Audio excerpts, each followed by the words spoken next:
Ladies and gentlemen, señoras y señores, welcome to Open for Questions with President Obama. I'm José Ciade from Yahoo en Español, your host today, coming to you from the White House.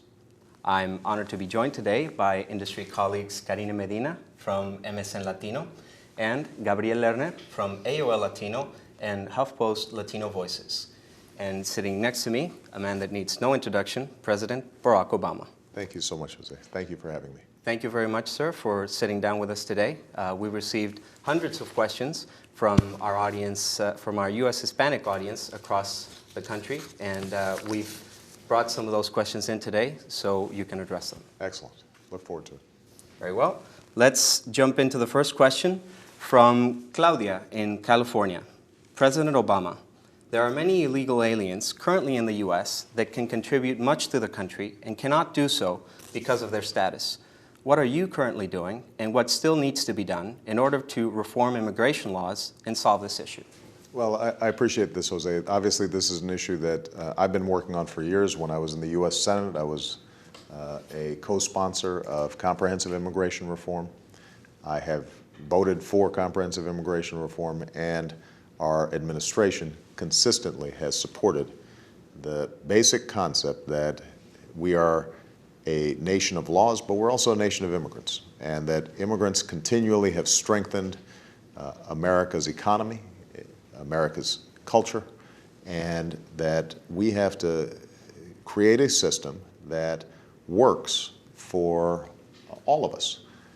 The way to do that is to be serious about border security, and we have been. We've put more resources in border security than anything that's been done in previous administrations. But what we've also said is that for those persons who are here, we have to make sure that we provide a pathway to earning a legal status in this country. They have broken the immigration laws, so they may have to pay a fine, learn English, take other steps, but to create a pathway so that they can get out of the shadows and contribute to society in a more effective way is something that I consider to be a top priority.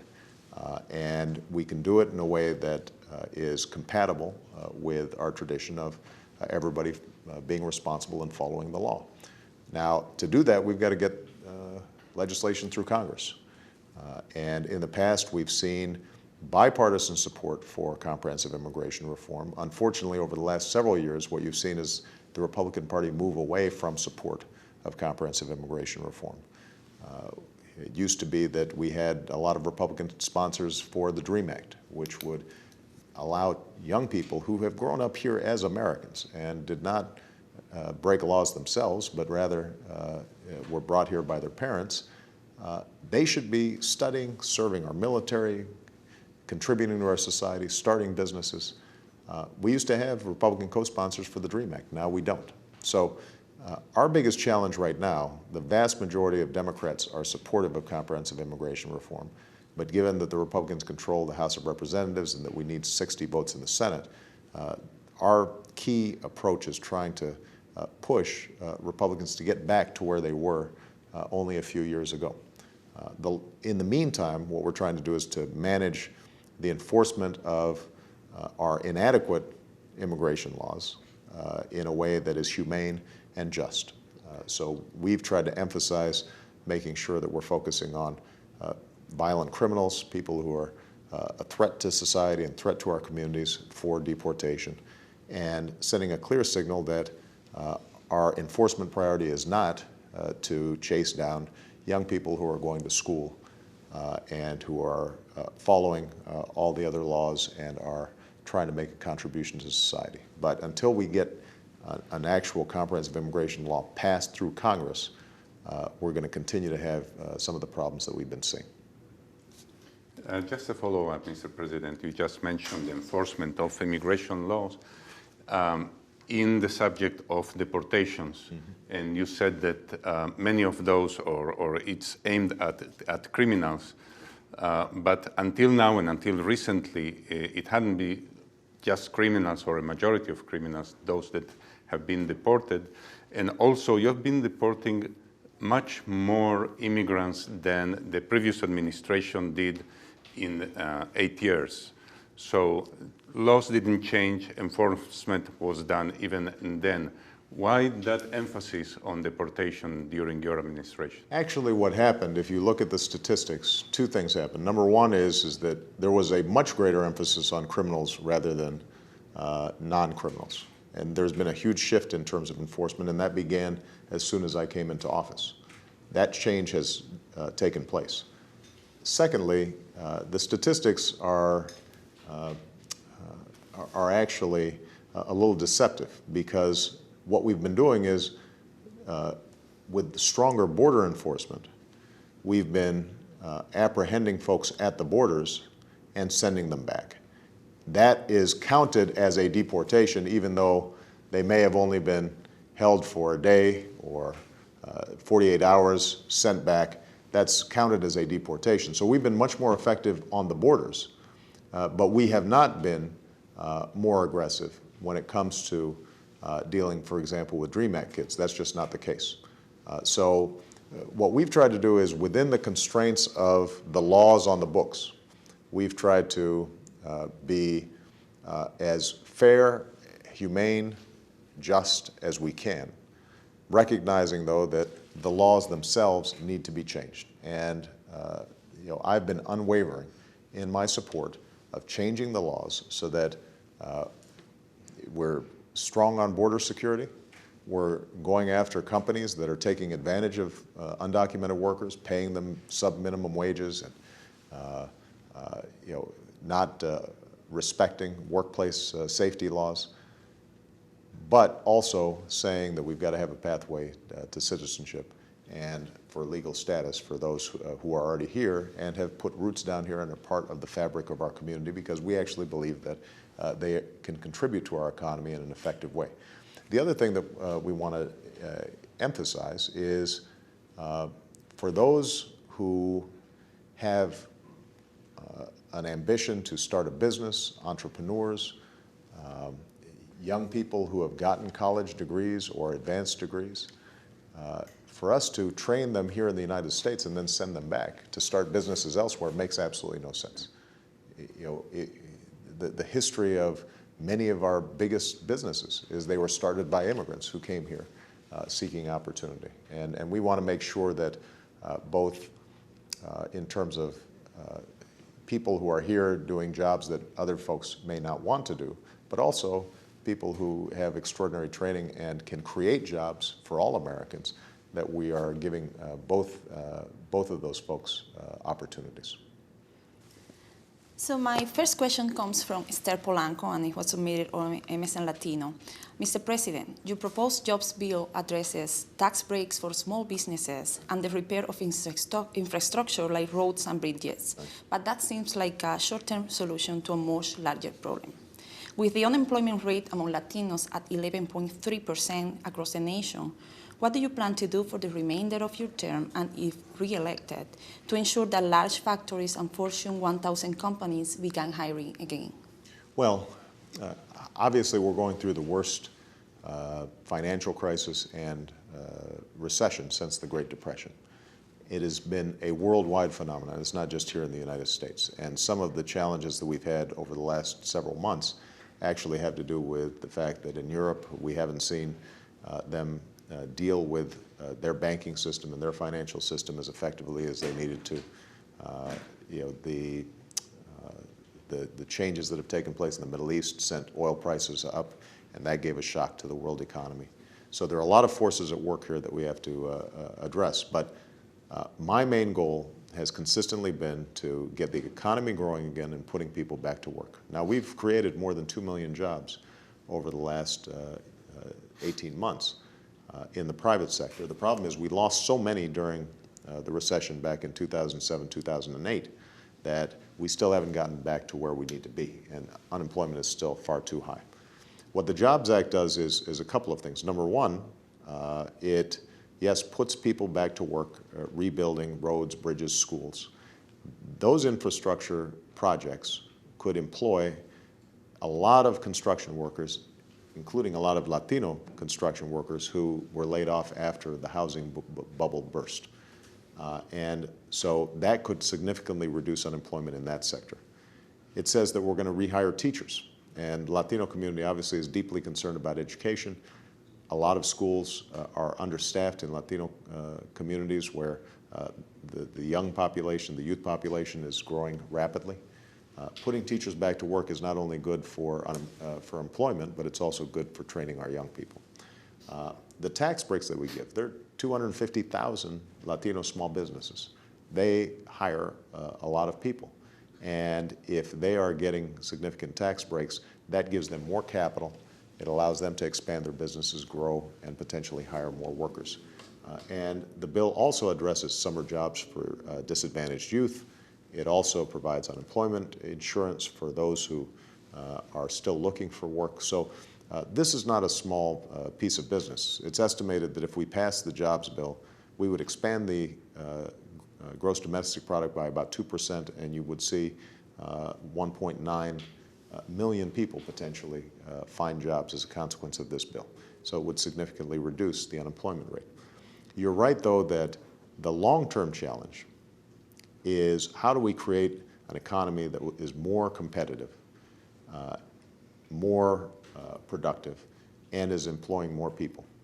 And to do that, we've got to improve our education system, which is why we place such a big emphasis on reform, particularly targeting those schools that are underperforming and disproportionately Latino and African American youth are dropping out of high school at a time when it's very hard to find a job if you don't have not only a high school degree, but also some advanced training.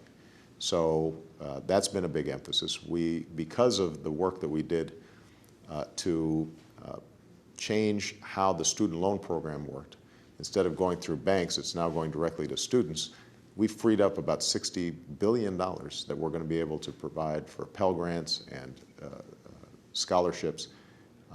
And as a consequence, we've actually seen the Latino college enrollment rate go up significantly over the last couple of years.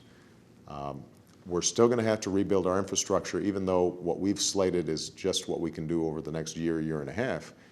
You know, we probably have a 10-year project of rebuilding our roads, bridges, airports, schools, and a sustained effort at investing in our infrastructure could put a lot of people back to work and make us more competitive over the long term. And then we have to continue to emphasize exports. You know, the United States historically was a manufacturing base. We made things here and we sold them elsewhere. Over the last 15 years, we have been consuming, importing from China and other places, but the manufacturing has been done there. And what we need to do is start moving manufacturing back here to the United States, particularly in cutting-edge areas like, for example, advanced vehicles, more efficient cars that are built here based on electric technology, for example. That's going to be a growth industry. We need to develop those. So there's not going to be one single silver bullet. We're going to have to keep on investing in research and development, making sure technology is developed here. We've got to emphasize exports, infrastructure. Most important thing we can do, though, is make sure that our young people are trained, because companies today are going to be locating where there's the most skilled workforce, and making sure that Latino students, who are going to be the largest growing group in the United States, they're the ones who are going to be the workforce of the future, along with African Americans and Asian Americans, as well as white Americans, all making sure that every single one of those young people is trained and equipped for this economy of the future. That's the most important thing we can do to get companies to locate here and hire here. Thank you. Mr. President, this is a great opportunity for Latinos to ask you questions directly, and this type of questions have come repeatedly. So just to complete the subject, and you mentioned border security as a top, Mr. Hugo Sanchez, and I'm sure that's his name, he says, Mr. President, I'm a naturalized American citizen and as such an immigrant. What happened to the investigation of the many violations and challenges to the federal government by Sheriff Joe Arpaio in Maricopa, Arizona? And let me just add that this investigation started March 2009. It's an it is high time to have maybe a resolution on that. Well, I have to be careful about commenting on individual cases. That's handled typically by the Department of Justice or these other agencies. What I will say is this, that the approach that's been taken to immigration in Arizona, I think has not always been as productive as it's been. As you know, we challenged the Arizona law that was supported by the sheriff because we thought that there was a great danger that naturalized citizens, individuals with Latino surnames potentially could be vulnerable to questioning. The laws could be potentially abused in ways that were not fair to Latino citizens in Arizona. So rather than comment on the individual case, what I would say is this, that we can't have a patchwork of 50 states with 50 different immigration laws. We can't have a situation in which individual counties are trying to enforce their own immigration laws rather than having a national approach. We think it is very important for the federal government to be serious about border security, to go after companies that are taking advantage of undocumented workers, and to provide a pathway for legal status for immigrants. That is a comprehensive approach that needs to be taken. We are going to push hard for it. I have been pushing hard for it, and I'm going to keep pushing hard for it. The most important thing for your viewers and listeners and readers to understand is that in order to change our laws, we've got to get it through the House of Representatives, which is currently controlled by Republicans, and we've got to get 60 votes in the Senate. And right now, we have not gotten that kind of support. Sadly, because only a few years ago, as I said, you had some Republicans who were willing to recognize that we need to fix our immigration system. George Bush, to his credit, recognized that we needed to fix our immigration system. Ronald Reagan understood that immigration was an important part of the American experience. Right now, you have not that kind of leadership coming from the Republican Party. We want to partner in a bipartisan way to get this problem solved, and I'm going to keep on pushing to get it done. This question comes from Dalimar in Florida. Since bullying is increasing in an alarming way in the U.S., what can be done to avoid further discrimination or bullying within various racial groups, particularly for Hispanic kids in school? I think it's a really important question. We actually had the first ever conference on bullying here in the White House because, for young people, it's hard enough growing up without also then being subject to constant harassment. And the kind of bullying that we're seeing now, including using the internet and new media, can be very oppressive on young people. So what we've tried to do is to provide information and tools to parents, to schools, to communities to push back and fight against these kinds of trends. And a lot of the best work has actually been done by young people themselves who start anti-bullying campaigns in their schools, showing how you have to respect everyone, regardless of race, regardless of religion, regardless of sexual orientation.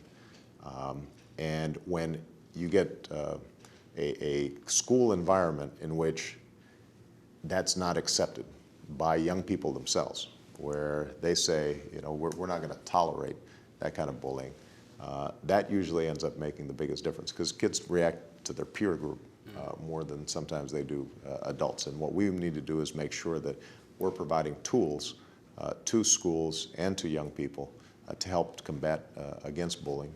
And it's something that we'll continue to work on with local communities and local school districts as well. So you're going to have a conference on bullying in the White House? We already did. We had it, it was probably 4 or 5 months ago. And we brought in nonprofit groups, religious leadership, schools, students themselves. And they have now organized conferences regionally around the country so that we can prevent this kind of bullying from taking place. So the next question comes from Wairika, California, and it was asked by Mike. Is there anything the United States can do to strengthen the Mexican economy? Could we form a stronger partnership with Mexico that would result in less illegal immigration and lower the expense of border patrol? Well, I think it's very important to recognize, as the question recognizes, that if we can strengthen the Mexican economy, then people have less incentive to look for work in the United States. We welcome immigration, but obviously a lot of people in Mexico would love to stay home and create businesses and find jobs that allow them to support their family if they could. But the Mexican economy has not always been able to generate all the jobs that it needs. This is a long-term challenge. The Mexican economy is very integrated to the world economy and the U.S. economy, so they were affected by the recession very badly themselves. I have a great relationship with President Calderon, and we have looked for a whole range of ways that we can improve cross-border trade. For example, we've been focused on how we can change the border's infrastructure so that goods are flowing more easily back and forth. Ultimately, though, the Mexican economy is going to depend also on changing some of the structures internally to increase productivity, to train the workforce there. So education in Mexico is going to be also very important. Part of what's happened in Mexico is that a lot of people have been displaced from the agricultural sector and they moved to the cities. They don't have the skills necessarily for the higher skilled jobs that exist in urban areas. And so an education agenda in Mexico is also important, just as it is here in the United States. But we very much want to work with Mexico around their development agenda because the more they are able to generate industry and businesses in Mexico, to some extent, that's probably going to be one of the best solutions for the immigration pressures that we've been seeing over the last decade or so. Mr. President, on the Defense of Marriage Act, also called DOMA, this comes from Kevin in North Carolina. He says, I'm a gay American who fell in love with a foreigner. As you know, due to DOMA, I'm not permitted to sponsor my foreign-born partner for residency, and as a result, we are stuck between a rock and an impossible situation. How do you intend to fix this? Waiting for DOMA to be repealed or struck down in the courts will potentially take years. What do binational couples do in the meantime? Well, we made a decision that was a very significant decision based on my assessment of the Constitution, that this administration would not defend DOMA in the federal courts. It's not going to be years before this issue is settled. This is going to be settled fairly soon because right now we have cases pending in the federal courts. Administratively, we can't ignore the law. DOMA is still on the books. But we have said is even as we enforce it, we don't support it. We think it's unconstitutional. The position that my administration has taken, I think, will have a significant influence on the court as it examines the constitutionality of this law. And once that law is struck down, and I don't know what the ruling will be, then addressing these binational issues could flow from that decision potentially. I can't comment on sort of where the case is going to go. I can only say what I believe, and that is that DOMA doesn't make sense. It's unfair. I don't think that it meets the demands of our Constitution. And In the meantime, if, I've already said that I'm also supportive of Congress repealing DOMA on its own and not waiting for the courts. The likelihood of us being able to get the votes in the House of Representatives for DOMA repeal are very low at this point. So truthfully, the recourse to the courts is probably going to be the best approach.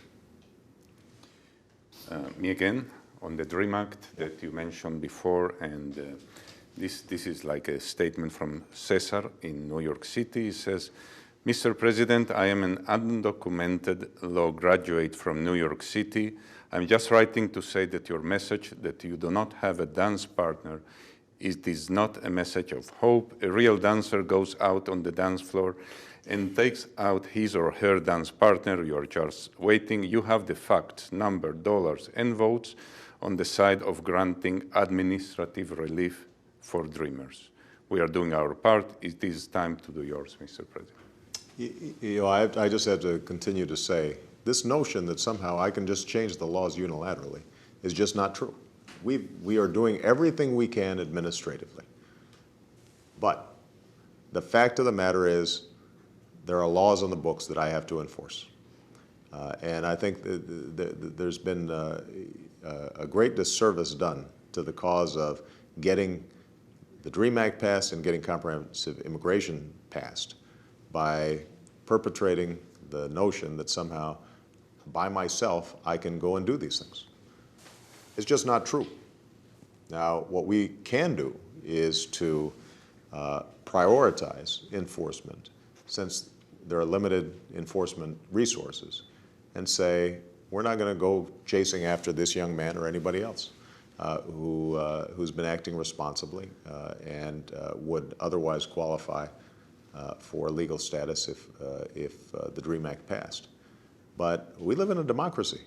You have to pass bills through the legislature, and then I can sign it. And if all the attention is focused away from the legislative process, then that is going to lead to a constant dead end. We have to recognize how the system works and then apply pressure to those places where votes can be gotten, and ultimately we can get this thing solved. And nobody will be a stronger advocate for making that happen than me. This next question is about Cuba, and it comes from Landy C. in Florida. What is your position regarding Cuba and the embargo? What should the Cuban people expect from you and your government during the remainder of your term and in the future if you are re-elected? Well, what we did with respect to Cuba was recognize that the Cuban people now have not enjoyed freedom for 50 years. And everywhere else in the world, you've been seeing a democratization movement that has been pressing forward throughout Latin America. Democracies have emerged from previously authoritarian regimes. The time has come for the same thing to happen in Cuba. Now, what we've tried to do is to send a signal that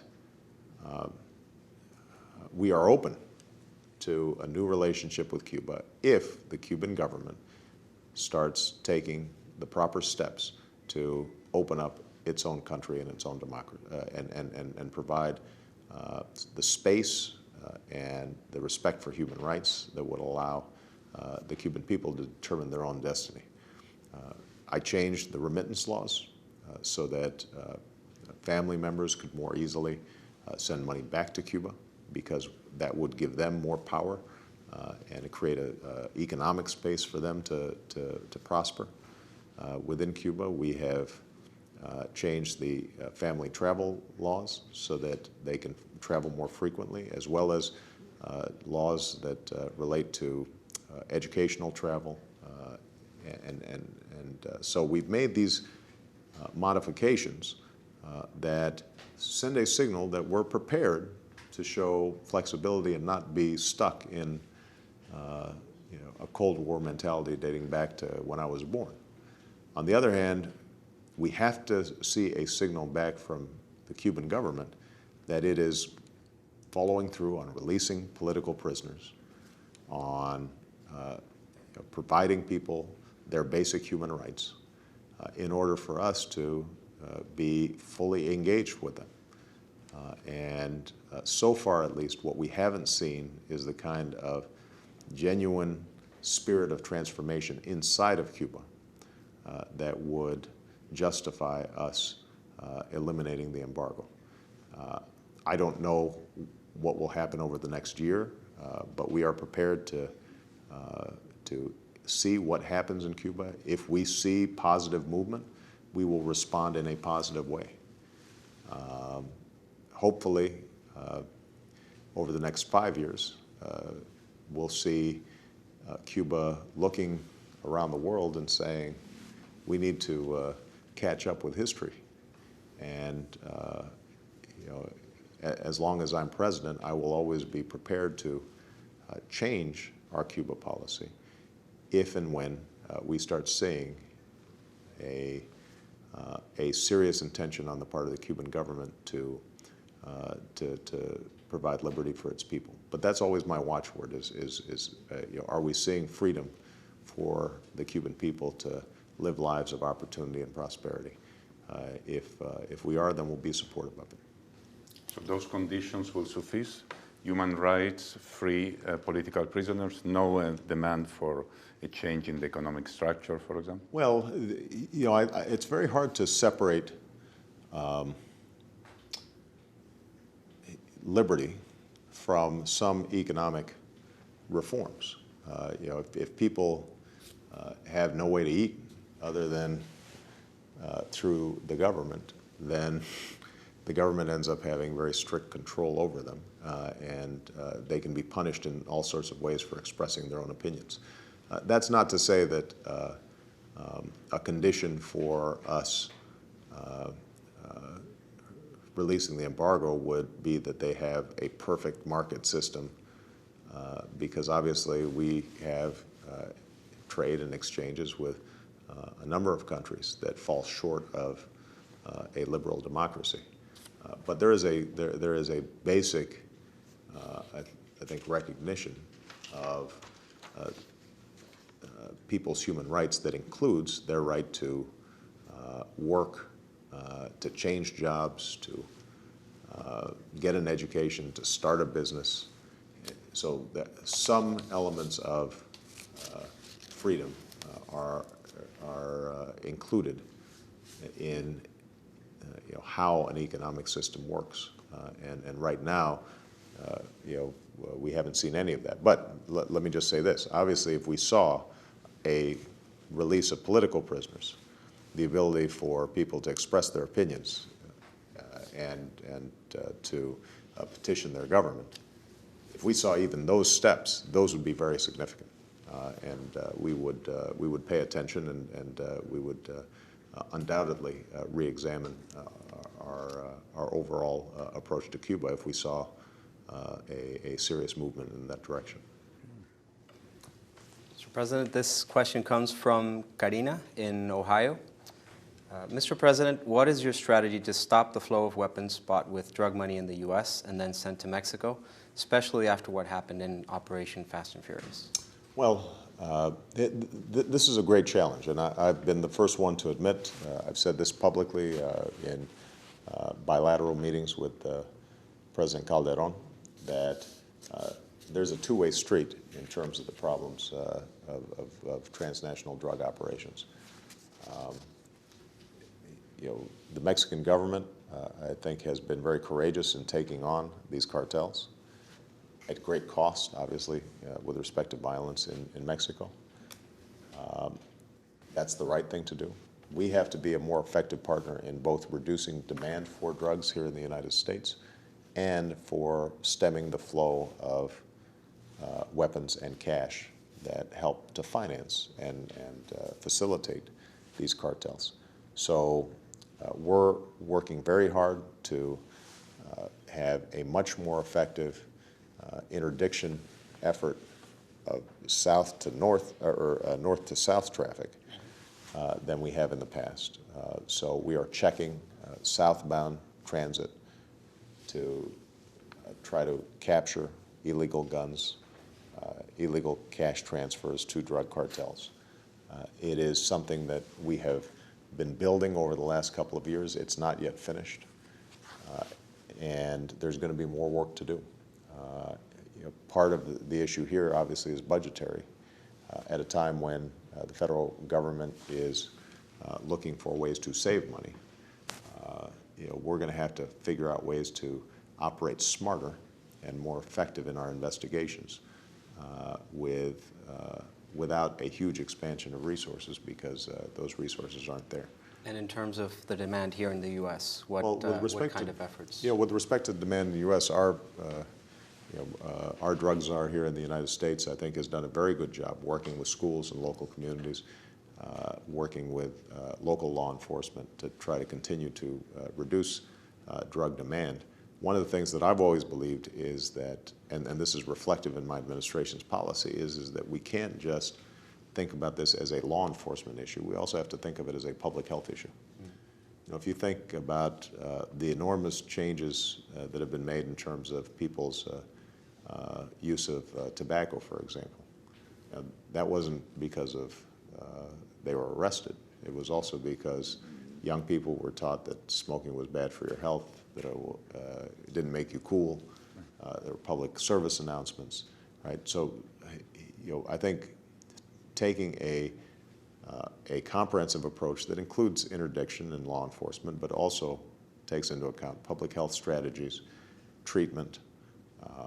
In a lot of cities around the country, if you decide that you want to rid yourself of drugs, you may have to wait 3 months, 6 months to get into a local treatment program.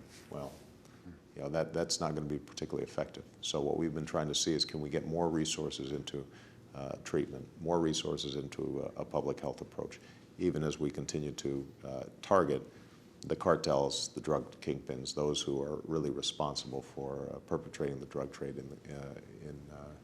in communities across the country. From Jose Hoga, from here, Washington, D.C.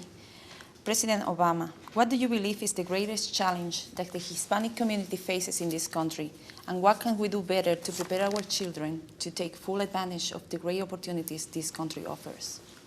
I think the biggest challenge for all of us, but this is especially true in the Latino community, is improving our education system. And part of that is the effort we're making in schools. So, for example, we have a program called Race to the Top, where we've been saying we'll give extra money to states and school districts that are improving teacher training and making schools more accountable. It's resulted in over 40 states changing their laws to adopt to best practices in education. We put forward an additional $4 billion that is being used to target those schools that have a severe dropout problem, or the worst performing schools. A lot of them are Latino or African American. And for example, I was in a school in Miami where they changed their principal, they changed a third of their staff, they changed their curriculum. They had a complete makeover, extreme makeover. And now graduation rates have gone way up. More kids are taking AP classes and college prep classes. So a lot of the work has to be done in terms of reforming how education is delivered. We need to improve the construction of schools. My jobs bill includes building and repairing schools, and especially in the Latino community where there's a large youth population, you're seeing overcrowded schools, kids learning in trailers. That's not sending a good signal to people about the importance of education. So passing this jobs bill can be very important in terms of improving the school, the physical plant, but also putting teachers back in the classroom. But finally, so much of school performance also has to do with attitudes at home, with parents and in the community. And a strong message that I sent to all students, but especially Latino and African American students who tend to drop out at higher rates or fall behind faster, is the day is gone when without an education, you can somehow get a job that supports you. Even if you're not going to a four-year college, needing to get some advanced training at a community college. Even if you want to work in a factory today, you now have to know computers. You have to have math skills. You have to be able to communicate effectively. So telling our children, you have to turn off the TV, stop playing the video games, do your homework, aspiring to excellence in education. That's the issue that probably we have to work on, and there's no quick fix there. I mean, that's a 10-year, 20-year project. It's not a 6-month project. But if we can make significant changes there, then I think the future prospects for our kids are going to be very strong. Mr. President, on your opinion on the state of integration of Latinos in our political life. This question comes anonymous. I'm sure it's not from the person we are talking about. With the prospect now of a Romney-Rubio ticket, or a Rick Perry-Rubio ticket, or a Bachmann-Rubio ticket, do you think it's time for an Hispanic vice president and maybe president after that? I am absolutely certain that within my lifetime, we will have a Latino candidate for president who is very competitive and may win. You just look at the demographics, right? I mean, the Latino population is growing faster than any other population. You look at a state like Texas, where it will, within my lifetime, be majority Latino.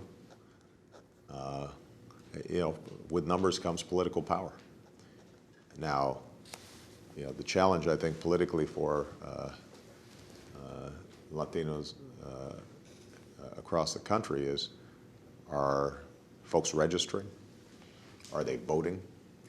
And we still have not seen the kinds of participation levels that are necessary to match up the numbers with actual political power. Mm-hmm. Right. And my hope is that in 2012, and 2016, and 2020, you continually see participation rates increase more and more for Latinos, and that will inevitably lead to both parties, I think, being more responsive to Latino issues.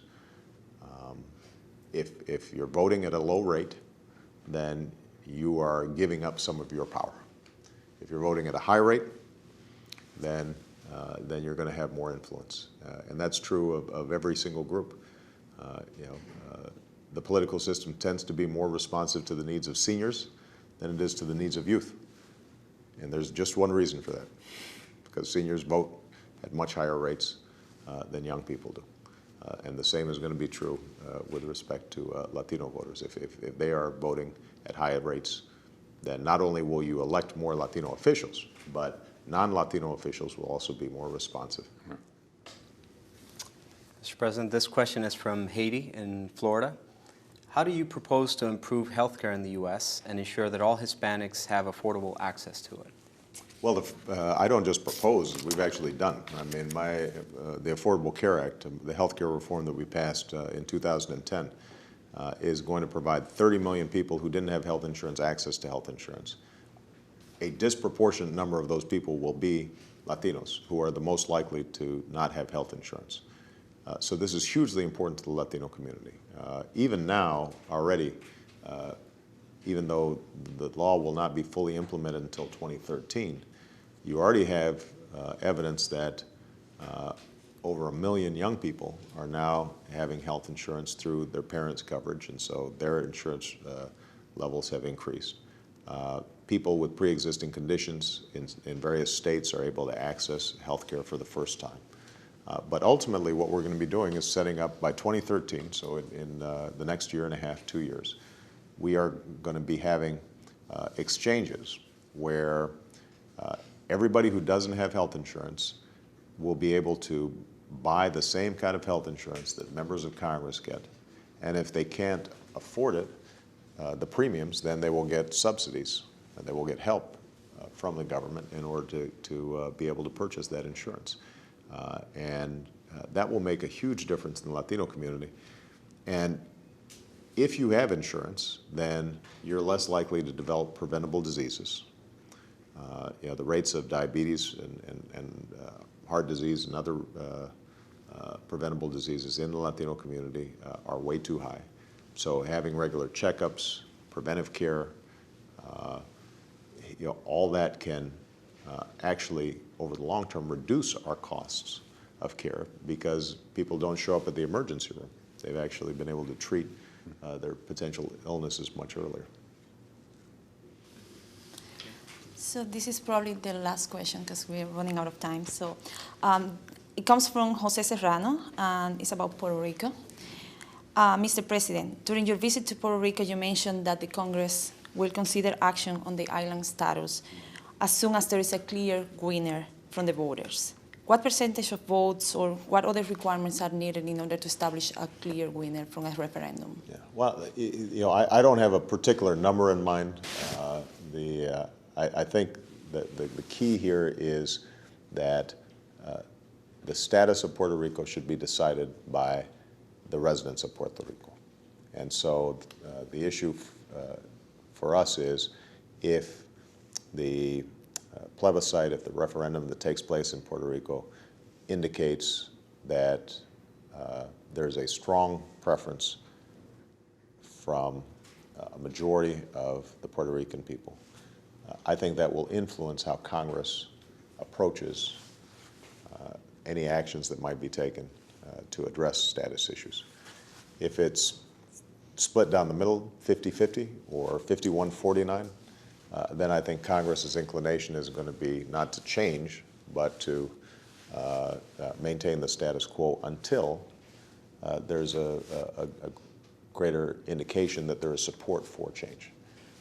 But what the task force that I put forward did, I think, was to examine all the arguments on every side, to do so in a fair way, unbiased way, not trying to put the thumb on the scale, and say that a well-structured plebiscite, a well-structured referendum in Puerto Rico could help determine this. And I think what we've also recommended, although this has not yet been adopted, is that if it's inconclusive, then we can set up a process here in Congress that would lead to further examination of what our options would be. But for now, the most important thing, I think, is to see if there's a clear sense of direction from the Puerto Rican people themselves. If they continue to be divided, it's hard to imagine that Congress is going to be wanting to impose a single solution on the island. Mr. President, this question came really repeatedly on Social Security. Tusi from New York, he asks, I would ask mi presidente, because he is my presidente, when are you going to give us a stimulus on our retired persons check? And Teresita from Piney Creek, North Carolina adds, we have not received anything additional in 2 years, but everything we buy or need keeps increasing really fast. Well, this is a question that I always get from Social Security recipients as well. The way Social Security is set up is each year there's a cost of living adjustment. But over the last 2 years, because of the recession, inflation didn't really exist in the aggregate. So even though one particular good or gas prices might have gone up a little bit, when you looked at the basket of goods, there wasn't a lot of inflation over the last 2 years. That's why the cost of living adjustment did not kick in. And I think people think that this was a decision somehow that was made by us. It's actually something that just happens automatically. We expect that people will be getting a cost of living adjustment this year because there has been some significant inflation, particularly in food and fuel prices. So the expectation is that this year you'll get it. You didn't get it in the last 2 years, not because I didn't want to give it to you, but because the law said that if there's no inflation, then you don't get it. We had actually proposed in Congress to provide a $250 one-time check to seniors to help accommodate the difficult times that they were having, but we couldn't get it passed through Congress. Mr. President, that's all the time that we have with you here today. For everyone watching at home, if you missed part of the conversation, you can go online later on today and watch the on-demand version of the conversation. From everyone here in the table and on behalf of everyone who sent in their questions online, I'd like to thank you, Mr. President, for spending the last hour with us. And everyone watching online, muchas gracias y hasta pronto. Thank you so much, everybody. I enjoyed it.